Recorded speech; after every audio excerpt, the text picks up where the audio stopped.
La Troïka volante, une histoire de Didier Dufresne, illustrée par Boiry. Les lieux: la plaine de Russie, la ville, le palais du Tsar, la maison de Baba-Yaga. Les personnages: Ivan, le musicien, le Tsar, la princesse Irina, le vieux bûcheron, Baba-Yaga. Pour épouser la princesse Irina, Ivan doit relever les terribles défis du grand tsar. Heureusement, il connaît une mélodie aux étranges pouvoirs. Ivan marchait à l'aventure dans la grande plaine de Russie. Il s'y flottait, le cœur léger, quand il croisa sur son chemin un pauvre musicien. L'homme demanda à Ivan, l'air affamé: « Aurais-tu quelque chose à manger ?» Ivan ne possédait qu'un bout de pain, mais il l'offrit de bon cœur au musicien. Celui-ci lui sourit. « Pour te remercier, je t'offre cette mélodie. Siffle-la si un jour tu as des soucis. » Ivan écouta attentivement les notes légères comme le vent. Puis il reprit sa route en rêvant. Ivan arriva en ville. Sur la place, on se bousculait autour d'une hache enfoncée dans un tronc d'arbre. Une femme expliqua à Ivan, qui ouvrait des yeux ronds: « Le tsar a promis sa fille à celui qui arrachera la hache du tronc. » Les princes du royaume tiraient sur la hache à tour de rôle, mais celle-ci ne bougeait pas d'un pouce.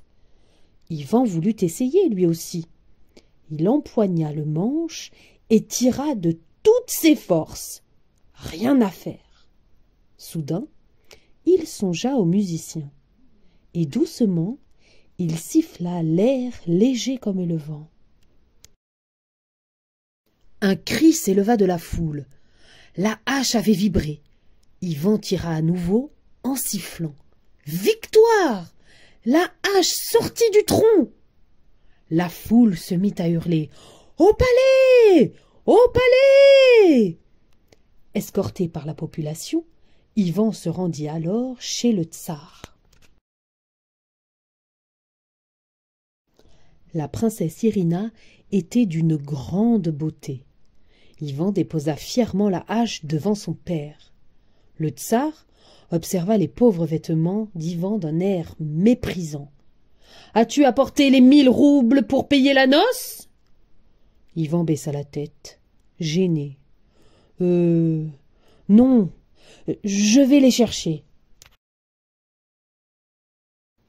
Ivan ramassa la hache, puis il quitta la ville en soupirant. « Jamais je ne trouverai autant d'argent !»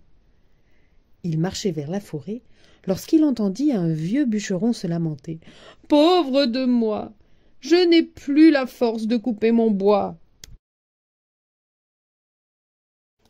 Ivan s'arrêta pour l'aider et se mit au travail en sifflotant. Comme par magie, sa hache allait et venait à toute vitesse. Les copeaux volaient. Bientôt, le bûcheron s'écria: « Arrête! Tu m'en as coupé pour au moins 10 000 roubles !» Ivan n'accepta que 1000 roubles et repartit vers la ville plein d'espoir. Au palais, le tsar compta l'argent apporté par Ivan et déclara: « Ma fille sera à toi, si tu m'apportes le cheval de Baba-Yaga. » Irina s'apprêtait à protester, mais Ivan murmura: « Ne vous inquiétez pas, je reviendrai avec le cheval. » Ivan marcha jusqu'à la maison de Baba-Yaga. En le voyant, celle-ci grimaça. « Que viens-tu faire chez moi ?» Ivan répondit hardiment à la sorcière. « Je veux votre cheval, plus vif que l'éclair. » Baba-Yaga ricana. « Si tu rassembles mes juments dans leur enclos, il est à toi !» Ivan aperçut les juments qui galopaient dans la steppe. Jamais personne n'avait pu les approcher. Un long fouet pendait à la ceinture de la sorcière. Ivan pensa: « C'est la peur qui rend les juments sauvages. » Il se mit alors à siffler la mélodie. Peu à peu, les juments l'entourèrent, avides de caresses. Yvan n'eut plus qu'à les guider jusqu'à l'enclos. Furieuse, Baba-Yaga s'écria « File, avant que je n'oublie ma promesse !» Aussitôt, Yvan sauta sur le cheval de la sorcière et partit au galop. Quand Irina vit Yvan sur le cheval de Baba-Yaga, son cœur se mit à battre. Le tsar, lui, semblait moins ravi. Il réfléchit un instant, puis dit à Yvan « Tu épouseras ma fille si tu peux voler au plus haut du ciel. » Cette fois, la princesse s'écria « Père, c'est impossible !» Mais le tsar gronda « Suffit, j'en ai décidé ainsi !» Yvan serra les dents. Combien de temps le tsar allait-il se moquer de lui?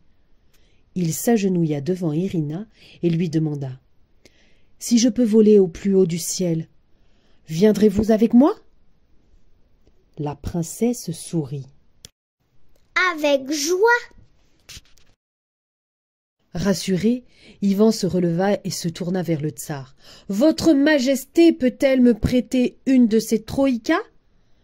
Le tsar éclata d'un rire cinglant. « Mais oui, va donc faire ton choix dans mes écuries. Tu y trouveras peut-être une troïka volante. » Dans les écuries, Yvan choisit la plus légère des troïkas.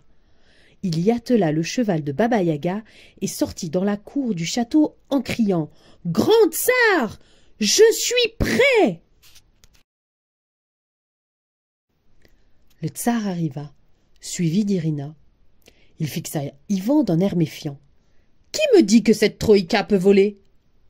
Yvan fit alors un signe à Irina qui bondit dans la troïka. Surpris, le tsar se mit à hurler « Garde! Garde !» Mais il était déjà trop tard. Yvan s'écria « En avant !» Puis il siffla sa mélodie plus légère que le vent. Aussitôt, le cheval de Baba-Yaga se cabra, et en un éclair, il entraîna la troïka dans les airs, emportant Irina et Yvan loin, loin vers le soleil levant. Fin